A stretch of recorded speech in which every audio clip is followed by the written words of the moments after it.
우리가 사용하는 언어라고 하는 것은 듣기, 말하기, 읽기, 쓰기 이렇게 이 네 가지의 요소로 구성되어 있는데 듣기를 하려면 일단 누군가가 말을 해야 하니까요. 듣기와 말하기, 읽기와 쓰기가 굉장히 유기적인 관계를 맺고 있어요. 그래서 듣는 능력을 신장을 시키려면 읽기, 그리고 말하기, 쓰기, 듣기 이 네 가지 요소가 굉장히 좀 연결이 되어서 있어야 합니다. 우리는 이거를 해석력이라고 부르기도 해요. 이야기를 듣고 나의 것으로 해석을 한 다음에 그거를 다시 내 눈으로 읽었을 때 아, 이런 뜻이구나. 한 번 더 해석할 수 있는 능력. 그리고 누군가가 이 들은 내용에 대해서 질문을 했을 때 아, 이거는 이래서 이래요 라고 내가 말할 수 있는 능력. 듣는 독서를 하고 나서 글로 쓰게 되면 그것은 바로 또 쓰기 능력이 신장을 또 이루는 거겠죠. 듣는 독서는 제가 초반에도 말씀드렸지만 읽어주는 사람과 그리고 듣는 사람 이 두 사람의 상호작용이 굉장히 중요합니다.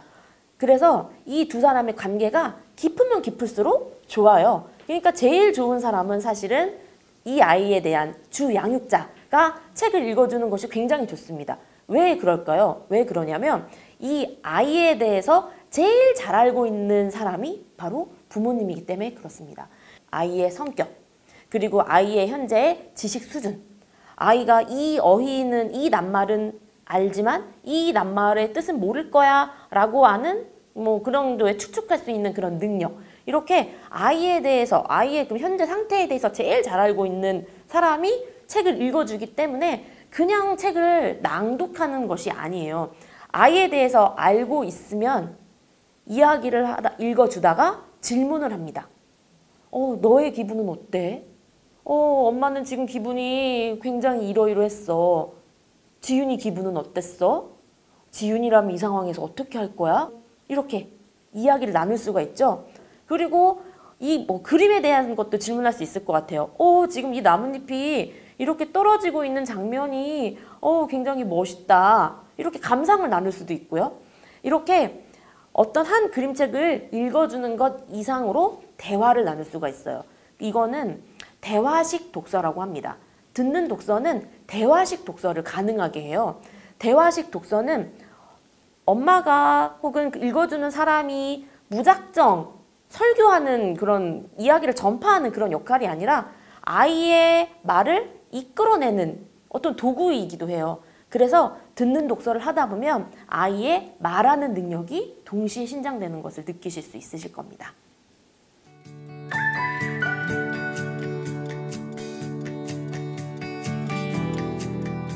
듣는 독서, 대화식 독서가 함께하는 듣는 독서는 아이들의 발표력 향상에도 굉장히 큰 도움을 줍니다. 발표력을 키우는 방법? 발표를 잘하는 아이? 한번 그 아이들이 어떤 아이들인지를 한번 살펴볼 필요가 있을 것 같아요. 발표를 잘하는 아이는요, 일단 굉장히 듣는 질문에 빠르게 답을 해요. 똑같은 질문을 했을 때 다른 아이들은 아직 질문을 듣고 질문이 뭔지 머릿속으로 생각하고 있는 과정인데 그 아이는 그 과정이 굉장히 빨리 이루어지는 거예요. 선생님의 질문을 바로 듣고 머릿속에서 바로 의미를 구현하고 그리고 동시에 자기 생각을 바로 떠올릴 줄 알아요. 한마디로 순발력이 굉장히 뛰어난 아이들이에요. 그리고 두 번째 아이 좀 특징을 생각해보면 그 아이들이 정답을 좀 목매지 않아요. 정답을 맞춰야지. 선생님이 요구하시는 답은 이것일 거야. 정답에 자기 답을 맞추려고 하지 않아요. 틀릴 수도 있다라는 생각을 아이들이 갖고 있는 아이들이 발표를 잘해요. 발표를 잘하지 않는 아이들이 집에서 말을 하지 않을까요? 그건 아니에요.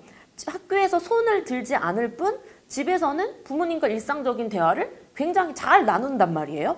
예를 들면 저녁 식사를 같이 했습니다. 엄마가 아이에게 물어봐요. 지윤아, 오늘 반찬 중에서 뭐가 제일 맛있었어? 그 질문에 머뭇거리는 아이가 있을까요? 그 질문을 이해하지 못하는 아이가 있을까요? 그렇지가 않아요. 그 질문은 너무나 쉬운 질문입니다. 나 오늘 사실은 돈가스를 먹고 싶었는데 엄마가 돈가스 안 해줘서 나는 오늘 좀 맛이 없었어. 이렇게 대답을 할 수 있고요. 어떤 답이든 열려 있죠. 정답이 없는 문제입니다. 집에서의 이야기를 잘하는, 그런 질문에는 이야기를 잘하는 이유가 뭔지를 떠올려 보면 첫 번째, 아이와 질문하는 사람의 관계가 굉장히 친한 거예요. 그래서 그 친한 사람이 물어보기 때문에 마음이 열려 있어요. 그러니까 어떤 답을 해도 괜찮다는 마음가짐이 듣는 사람한테는 있는 거예요. 두 번째, 그 질문을 많이 들어봤어요. 많이 들어봤기 때문에 굉장히 생각할 것도 없이 대답할 수 있는 것도 능력도 생겨요. 이거를 학교에 가지고 오면 됩니다. 학교에서 발표를 잘하려면요, 교사와 아이가 일단 친밀감을 느껴야 해요. 교사가 아이에게 좀 딱딱한 어투로 이야기하잖아요. 그러면 아이들은 굉장히 평이한 질문인데도 아이들은 쭈뼛쭈뼛거려요. 말을 못해요. 발표를 잘 안 해요. 똑같은 질문인데도. 선생님이 질문하는 내용을 평소에도 많이 들어보면 돼요. 그러면 선생님이 하는 그런 질문의 내용도 머릿속으로 내가 굳이 의미 구성을 하는데 시간을 들이지 않는단 말이에요. 그러면 대답하는데도 시간이 적게 걸리고 다른 친구들이 손들어서 미리 발표를 할 때 나도 따라 들을 수 있는 능력이 생기는 거예요. 그렇다면 선생님이 하시는 그 질문을 어떻게 평소에 많이 듣느냐, 이것이 관건인 거예요. 저도 아이 둘을 키우는 엄마이기 때문에 육아하고 있는 그런 삶의 모습을 저도 잘 압니다. 집에서 아이와 함께 내가 아이에게 어떤 질문을 떠올리는지 그거를 한번 생각해 봤더니 굉장히 패턴이 정해져 있다는 걸 알 수 있어요. 저뿐만이 아니라 아마 모든 가정은 그럴 거예요. 아침에 일어나서 아이를 깨울 때 일어나라, 준비해야지, 뭐 이런 말들, 이런 굉장히 생활 속에서 일어나는 말들, 준비 다 했니? 이런 식으로 이런 질문들, 이런 굉장히 딱 정해져 있는 어떤 패턴화되어 있는 질문 말고는 아이와 유의미한 대화, 유의미한 질문을 잘 하지를 못해요. 그리고 이제 저같이 워킹맘인 경우에는 더더욱 깊은 이야기를 나눌 시간이 부족하거든요. 그런데 듣는 독서를 하는 시간에는 그렇지가 않더라고요. 평소에는 나누지 못하는 질문을 듣는 독서 시간에는 제가 아이에게 하게 되더라고요. 그런데 그런 시간이 하루에 단 20분만 쌓이면 일주일만 해도 얼마며 한 달이면 또 얼마고요? 1년이면 또 얼마겠어요. 이런 질문을 평소에 부모님과 많이 나눠봤던 그 힘이 발표력을 신장시키는 겁니다. 듣는 독서, 이거를 굉장히 천천히 그리고 꾸준히 그리고 지치지 않고 끝까지 하다 보면 어느 순간 아이의 청의력이 올라가고 말하는 능력도 올라가서 수업 시간에 선생님이 질문했을 때 그게 무슨 뜻인지 생각하는 시간을 굉장히 단축해서 자기 의견을 말하는 아이의 모습을 발견하실 수 있으실 거예요.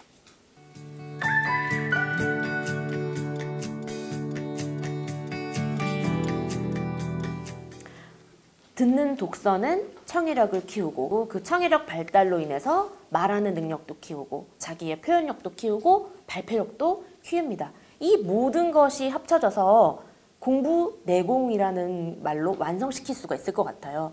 그러면 공부 잘한다, 공부를 해야지, 그런 이야기를 떠올리셨을 때 많은 사람들은 어떤 거를 떠올리냐면요, 책을 떠올리고요, 문제를 떠올립니다. 아마도 책에 정확히 이야기하면 책에 빽빽히 써있는 글자들을 아마 떠올리실 거예요. 그 글자들을 읽어내는 능력이 곧 공부 내공과도 연결된다는 거는 정말 부인할 수 없는 사실 같아요. 국어를 잘해야 수학도 잘한다, 이런 말들을 많이 하잖아요. 제가 한 가지 교실 상황에서 아이들과 풀었던 문제를 한 개 드리도록 하겠습니다. 달팽이가 있어요. 근데 이 달팽이가 10cm 떨어져 있는 나뭇잎까지 가려고 해요. 그런데 3cm 지점에 갔을 때 달팽이가 다시 원점으로 돌아갔고요. 그리고 다시 10cm 떨어져 있는 나뭇잎까지 도착했다고 합니다. 그렇다면 이 달팽이가 이동한 총 거리는 몇 cm일까요? 센티미터의 개념 알고 있고 그리고 더하기의 개념 알고 있으면 당연히 풀 수 있는 문제입니다. 처음에 3cm를 갔죠. 그리고 다시 돌아왔죠. 거기에 10cm를 갔죠. 그러면 3 더하기 3 더하기 10, 16cm를 이동한 거예요.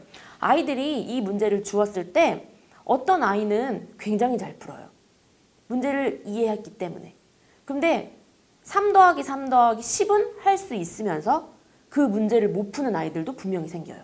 그런데 교사가 문제를 읽어주면 아, 선생님 알겠어요. 이거 되게 쉬운 문제네요. 3 더하기 3 더하기 10인데요?